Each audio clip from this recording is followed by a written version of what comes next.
Well, hello there, everyone. My name is Adam. Welcome back to Golden Sun. Last time we left off, we were just about to head up the stairs here to go for a meeting with Kraden, who seems exactly as confused as we are about who the heck those people were. They already know way too much about Sol Sanctum. Things that apparently even the elders of the town watching over it don't know. Something about the elements.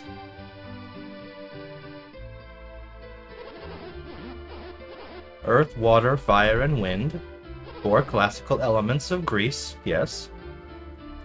Setting them into motion doesn't sound like a bad thing. But I suppose if you say something ominously enough, anything can sound like a bad thing. But apparently, all this stuff they were talking about is something that even Kraden, who's supposed to be an expert, doesn't know. So let's just wander around Kraden and come over here. And get a free elixir. Now, this may sound like a good thing, but don't get too excited. It's just an item that cures a few status effects. Not quite the full heal like it is in most games. Oh well. Still nice to have, though. So now let's go actually have that meeting with Kraden, who looks like something's bothering him. And he's kind of evasive. But Garrett has one of his 5 shining moments of brilliance, and realizes it has to do with those 2 that are still standing out there. It's quite obvious they wanted something from him, but what that was still remains to be seen, as even he doesn't know, for sure.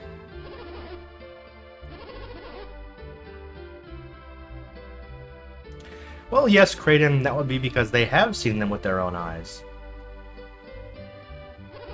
And Isaac seems to remember this. Because, as everyone in this village knows, you cannot enter Sol Sanctum or Mount Aleph without a very good reason.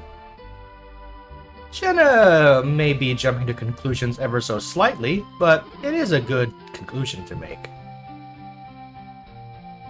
Garrett, of course, wants to go tell the authorities. Isaac and Jenna agree, but Kraden isn't quite so quick to go along with that plan. Because he's an old man, and a sage. And as we all know, old sage men are kind of idiots. He wants to go do exactly what those 2 mysterious people seem to have done, and break into Sol Sanctum and investigate for himself to prove or deny what they told him. Needless to say, everyone else is not quite so on board with this plan. Mostly because they think it's supposed to be impossible to get into Sol Sanctum. But Kraden rationalizes this with the kind of logic that can only come from being approximately 147 years old. And Garrett decides to go along with it because, after all, if no one knows we're up there, then there won't be any problems. And Jenna chimes in because, yes, of course, this will just be our little secret. And Kraden is quite excited. And they decide to make Isaac the leader. Okay, I guess. And of course, Isaac can handle it. Because he's more cautious than Garrett is. Garrett is not happy. Kraden runs inside for some reason. And decides to grab whatever those are. Some kind of silver bottle or bag? It's apparently our best bet for something or other. Our best bet for what? We don't find out until later. But I'm sure it's nothing. For now, let's just go check Kraden's house and see if he has anything we can steal. I mean, borrow. Encyclopedia of Alchemy. All things are composed of 4 elements: earth, water, fire, and wind. Good to know. Isaac searched the bookcase. There's a book entitled The Fountain of Tolby. The Fountain of Tolby will test your luck. Okay. There's a book entitled In Search of the Ancient Lemurians. We don't even get to read that one.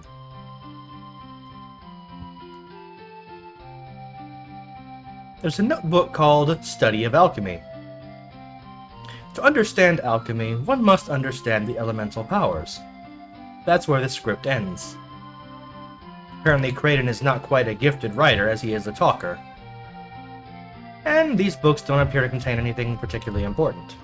So with that, let's leave and be on our way. And as we come back around here, we notice Saturos and Menardi are gone. I'm sure that's not important in any way whatsoever. So now we come up here, and we head up toward... Oh dear! He's angry! No. Not heading up there. Definitely not. And now he's watching us, so we can't do anything sneaky like... I don't know, sneak right up to the temple when he's not looking. That would be wrong. And now, welcome to Sol Sanctum, everybody. Let's head inside.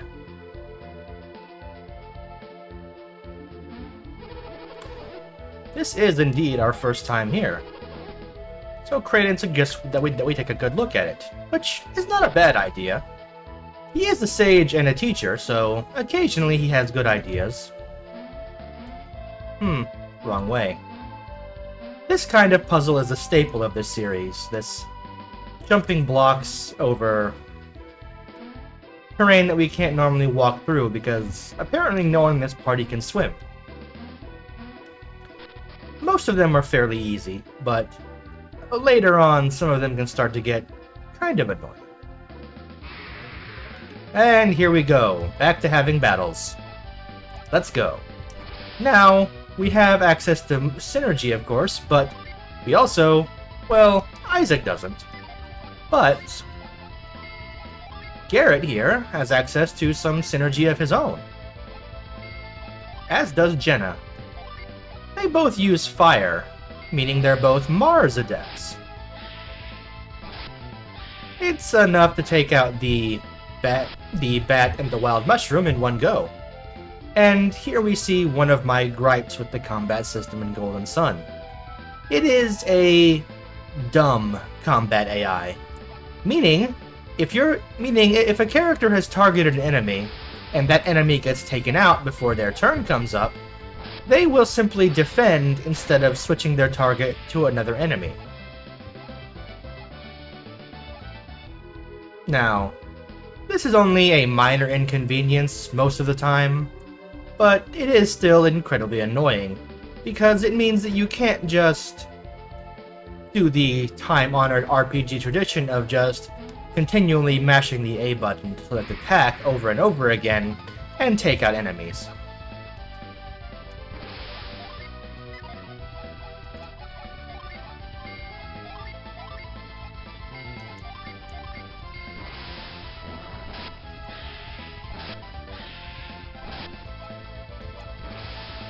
Now, as you can see, Jenna is quite powerful, at least for this early stage of the game.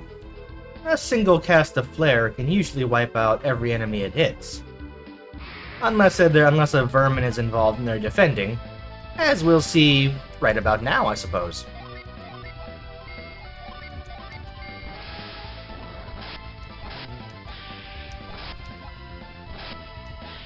But even then, it still does quite substantial damage.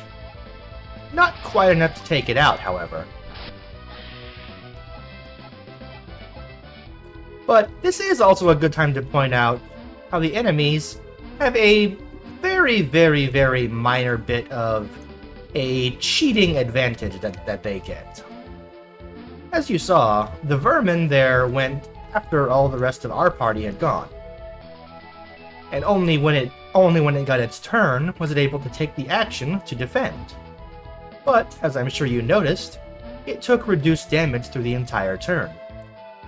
That is something only enemies can do. And here we have the first puzzle. The right eye of this Minotaur statue is sparkling, but there's a hole where the left eye should be. And it prompts us to open the menu. Naturally, there's something we just picked up that seems like it would work here. So we use this beautiful eye-shaped jewel, and it sets right into the empty socket. The ground shakes and rumbles, and Isaac jumps in place like a scared teenager, and we hear the sound of shifting stone.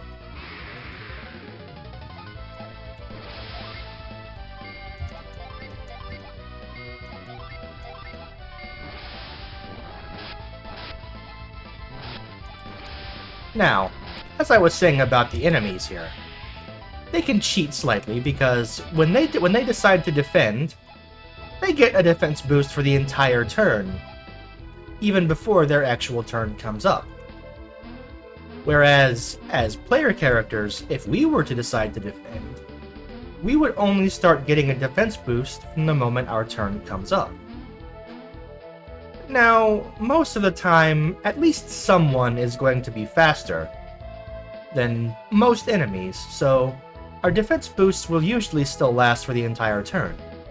But, on some occasions, enemies will be faster than us, and if we want to defend before they act, we're kind of out of luck. Which is, again, only a minor inconvenience really, but it's quite frustrating. Back to the plot. Here we've arrived in a room where those two, Saturos and Menardi, said there was a hidden passage leading deeper into the sanctum. And even Kraden thought this room looked strange all the times he's been here. But, as we saw, there weren't any obvious passages, although I guess a secret passage wouldn't be very obvious.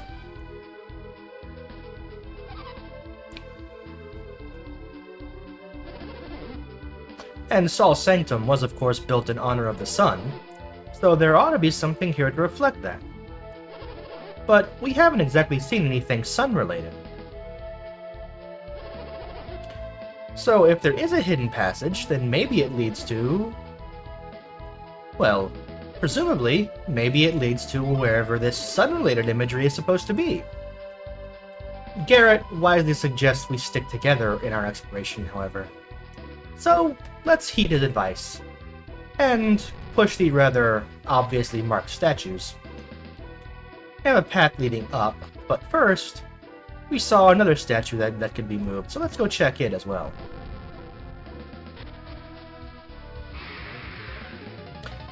And we have a new enemy type, slimes. And let's check Isaac's synergy now.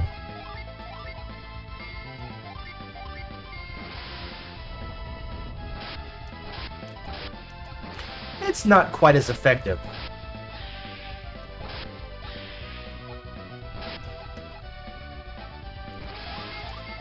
Now, this is due to a combination of reasons. One of them being Isaac's attack power with his synergy spells is not quite as high as Jenna's. Also, there is the issue of elemental alignment. Isaac is a Venus adept, and so uses primarily Earth attacks. I keep wanting to say magic, but this is not technically magic.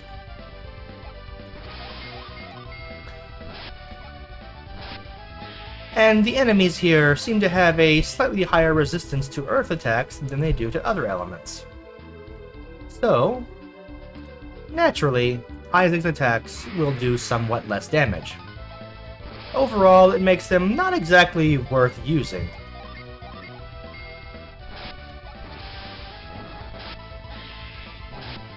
Especially considering, as you can see, Jenna's flare can just wipe out most enemies in one good cast. And thanks to the equipment upgrades we got for him, Isaac's regular physical attacks do more damage than his synergy spells anyway.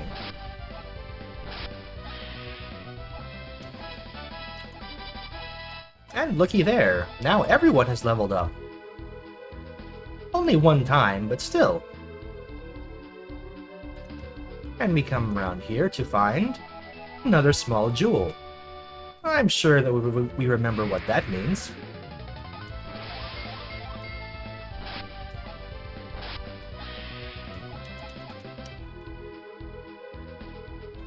Forgive me if I go quiet during battles. There's not terribly much to be said about them for the most part.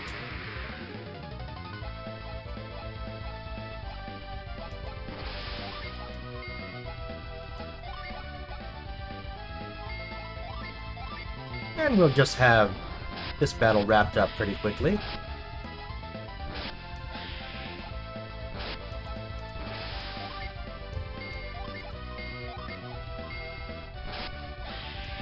And that's that.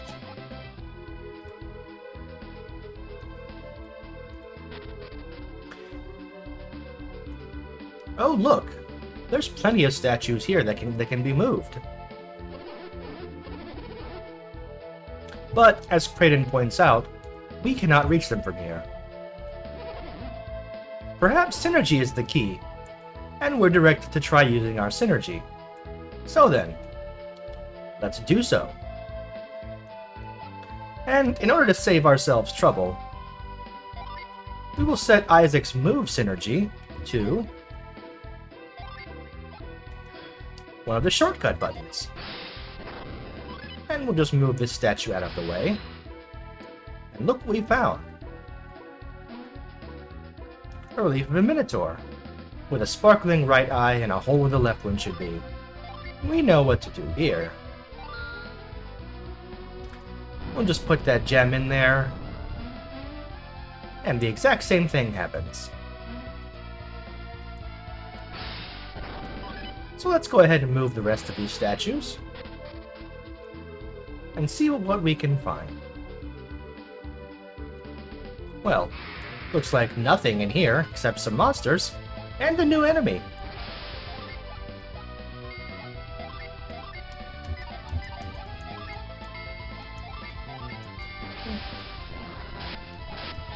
So let's just deal with them the same way we deal with everything else.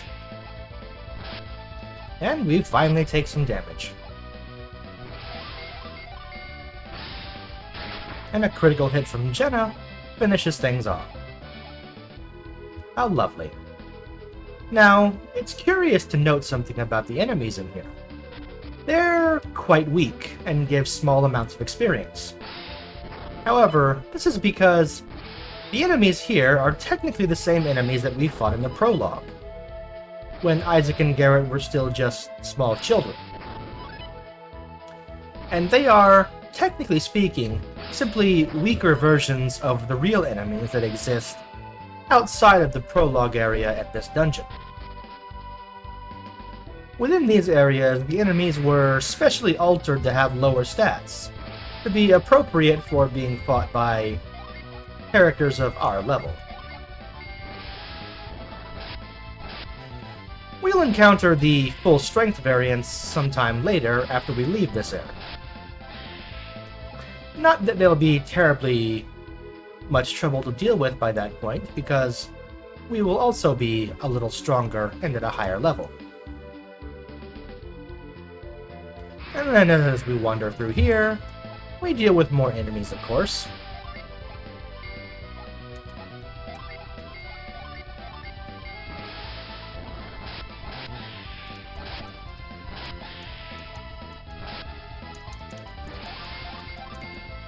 And the dumb AI prevents us from finishing this battle a turn earlier, but we find an herb. Lovely. I'm sure that will be quite useful.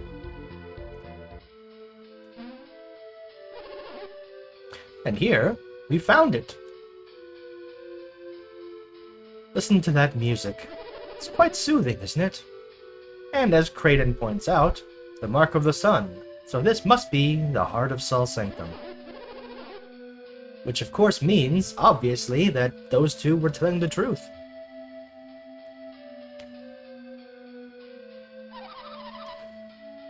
But, of course, that obviously means that they must have been here. And, of course, they were probably thieves here to rob the Sanctum. And so, naturally, we should hurry back to the village and tell everyone. Can't just have thieves wandering around, after all. But Kraden doesn't seem happy with that idea.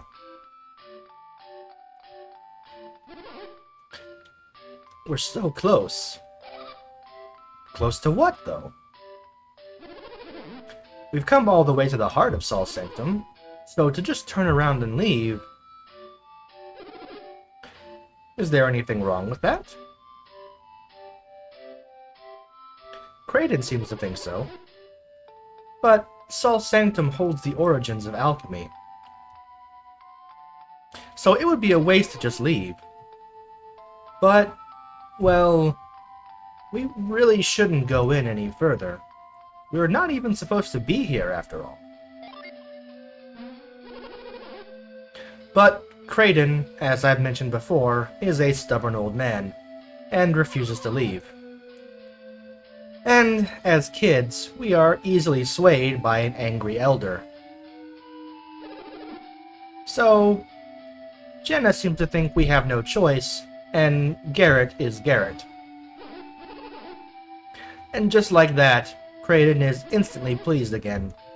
So, let's keep going. But, we're going to pause here for right now, and we'll continue on with our explorations of Sol Sanctum next time. So, until then... Well, until then. See you next time, everyone.